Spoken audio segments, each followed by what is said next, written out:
kita tuh jadi lebih easy going loh. Tenang ada Allah, tenang ada Allah. Maryam alaihassalam atau radhiyallahu anha tergantung mazhab. Ada yang mengatakan Maryam nabi berarti alaihassalam. Ada yang mengatakan Maryam itu bukan nabi tapi orang soleh berarti radhiyallahu anha. Ketika ngelahirin anaknya seorang diri, maka nan qasiyah, tempat yang sangat jauh, nggak ada bidan, nggak ada siapa-siapa sendiri, Maryam sedih dan takut. Saking takutnya, takut apa? Takut dibully. Karena Bani Israel itu hobinya tuh ngebully orang di sosmed. Itu Bani Israel banget tuh. Jadi mereka senang banget pakai hashtag bulian. Itu Bani Israel. Bisa dibilang kayak bangsa paling bawel tuh Bani Israel. Jadi Musa itu sabar banget sama Bani Israel. Sehingga Nabi ketika pernah dibawelin sama sahabat sekali, Nabi bilang apa? Musa pernah diperlakukan lebih berat dari ini dan dia sabar. Sehingga Nabi sabar. Apa waktu itu yang terjadi sama Nabi? Nabi dituduh nggak adil dalam membagi ghanimah. Kata mereka Nabi ini kayaknya ini udah lebih mendahulukan keluarganya daripada kita. Ini udah nggak fair. Ini bukan karena Allah lagi. Nabi sedih digituin sama mereka. Baca komen-komen mereka, broadcast mereka di segala grup-grupnya para sahabat. Kan sedih tuh. Apa yang buat Nabi agak sedikit nahan diri? Karena Musa pernah lebih berat lagi dibully sama Bani Israel. Nah Maryam takut dibully. Dibully apa? Punya anak nggak punya suami. Dan itu jadi celah banget untuk ngebully Maryam. Sehingga Maryam saking takutnya, Maryam mengatakan gini, Ya laitani mittu qabla hadha wa kuntu nasyan mansiya.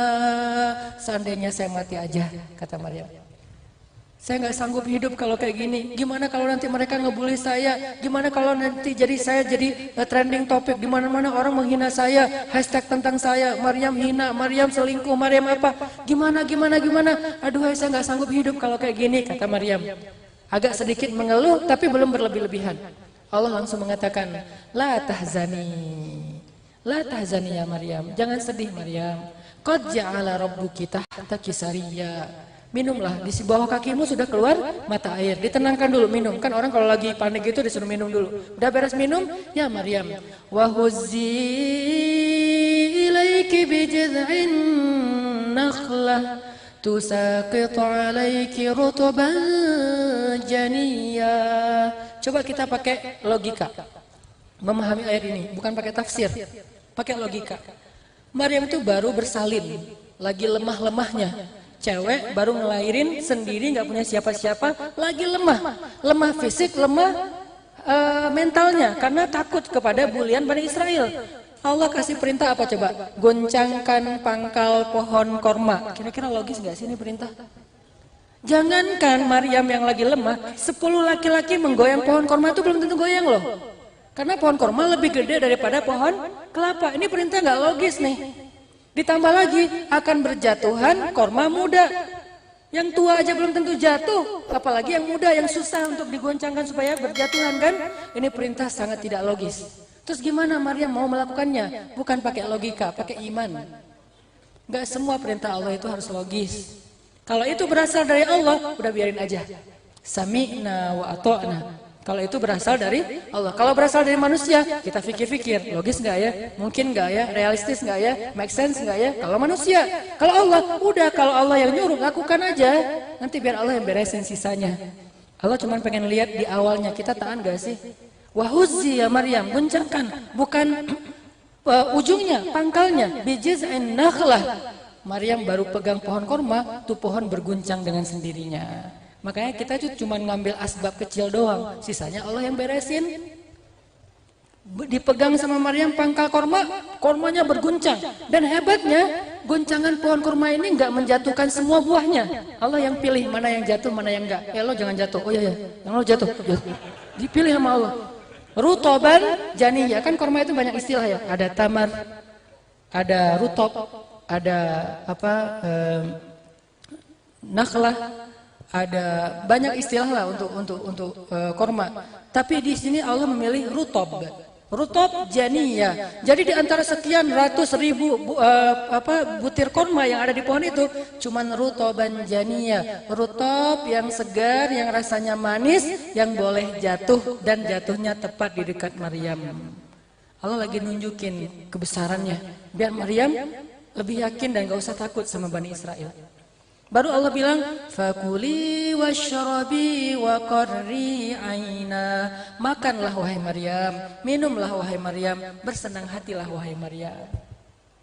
Ini cara menyelesaikan masalahnya. Yakin dulu sama Allah. Setelah yakin, kemudian Allah bilang gini, fa imma tarayinna minal bashari ahadan faquli inni nadartu lirrahmani sawma falan ukallimal yawma insiyah. Kalau kamu ketemu orang Bani Israel, jangan ngomong, diam aja. Kalau dibully, diam. Kalau di-hate, diam. Kalau di-kick dari grup, diam. Kalau grupnya yang live dia, diam. Kadang-kadang kita nggak live grup, grupnya yang live. Mereka bikin grup baru di sebelah, cuman kita doang yang nggak di-invite, yang lain masuk. Ini nih, diam, nggak usah di-komen, nggak usah di-replay, nggak usah di-forward. Diam aja, nggak usah di-capture. Terus kalau nanti saya jadi dibully rame-rame ya Allah di sosial media, sementara mereka kan punya banyak selebgram yang bisa influencer gitu kan, ngeramein trending topik. Diam kata Allah. Lan ukallimal yaum insiya. Seorang pun saya nggak akan ajak ngomong. Satu haters pun nggak akan saya replay. Satu broadcast pun nggak akan saya balas. Terus gimana saya ngebela diri? Tenang, ada Allah yang tadi udah nunjukin kebesarannya. Biar Allah yang pakai cara Allah yang lebih keren. Pulang Maryamnya. Fa'atat bihi qaumaha tahmiluh. Pulang sambil menggendong bayinya yang tidak punya ayah. Baru di gerbang kota Al-Quds udah dihadang, dipersekusi sama Bani Israel. Mereka semuanya udah nunggu Maryam pulang. Begitu Maryam muncul di gerbang kota Al-Quds yang suci, mereka langsung menghadang mengatakan, Maryam, kamu wanita kotor, nggak boleh masuk ke kota suci kami. Kamu pembawa sial dan kami tidak mau ketiban sialnya. Kamu membawa banyak bencana dan jangan sampai menimpa kami. Kamu perempuan yang badhi.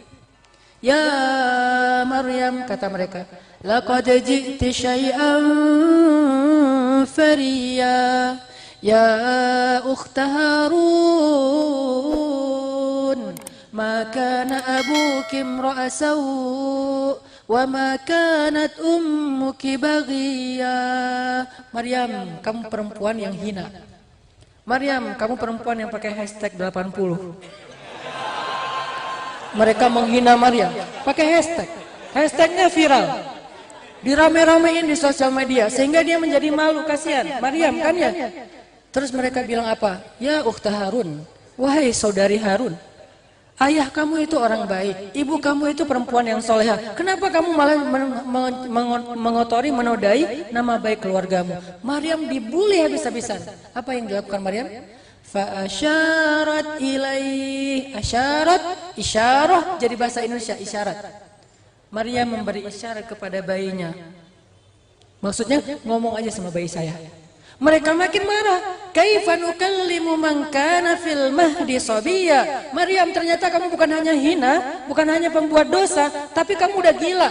Masa kamu nyuruh kami ngomong sama bayi yang masih digendong, masih menyusui? Gimana bayi itu bisa ngomong? Allah langsung membela Maryam. Karena Maryam diam, Allah yang bela. Kalau Maryam bela diri, Allah nggak akan ikut bela. Makanya kalau dibully di sosial media, jangan diladenin. Diam aja, biar Allah yang bela. Cara Allah, ya terserah Allah. Kalau udah tahu caranya, namanya bukan kejutan. Namanya juga min haitsu la yahtasib. Dari cara yang kalian tidak pernah duga. Biarin aja Allah yang bela. Kita diam, jangan kebawa-bawa emosi, sibuk berdebat, habis energi. Udah aja fokus dengan dakwah, fokus dengan amal soleh, fokus dengan akhlak yang mulia. Jangan tercoreng akhlak kita hanya gara-gara orang nge-hate kita. Kalau gitu berarti kita berhasil dipancing untuk berbuat sesuatu yang tidak baik. Maryam diam. Akhirnya Allah menjadikan bayi itu bisa berbicara. Bukan berbicara, lebih tepatnya khutbah. Karena kalau bicara cuma mama udah bicara kan? Ini enggak, khutbah. Qol Inni abdullah. Kebayangnya bayi Isa lagi dalam gendongan ibunya ngomong, Inni abdullah atani alkitaba wa ja'alani nabiyya wa ja'alani mubarakan aynama kuntu wa awsani bis salati waz zakati ma dumtu hayya وبرا بوالدتي ولم يجعلني جبارا شقيا والسلام. Ini bayi yang ngomong loh. Wassalamu alaihi yauma wulidtu wa yauma amutu wa yauma ub'atsu hayya. Panjang banget ngomongnya. Bisa diulang? Padahal kita udah dewasa. Ini bayi aja bisa ngomong sefasih itu. Aku adalah hamba Allah yang diberikan Allah Alkitab yaitu Injil, dan aku dijadikan sebagai nabi. Dan aku diberikan kemampuan membawa keberkahan dimanapun aku berada. Allah memerintahkan kepadaku untuk sholat dan zakat sepanjang hidupku. Allah menyuruh aku berbakti kepada ibuku, bukan kepada kedua orang tuaku. Itu kode. Wa barron biwalidati. Harusnya wa barron biwalidayya. Kan harusnya gitu kan? Aku diperintahkan berbakti kepada kedua orang tua. Enggak, aku diperintahkan berbakti kepada ibuku. Kenapa? Aku nggak punya ayah. Bukan ada ayah tapi nggak bertanggung jawab. Bukan, nggak punya ayah.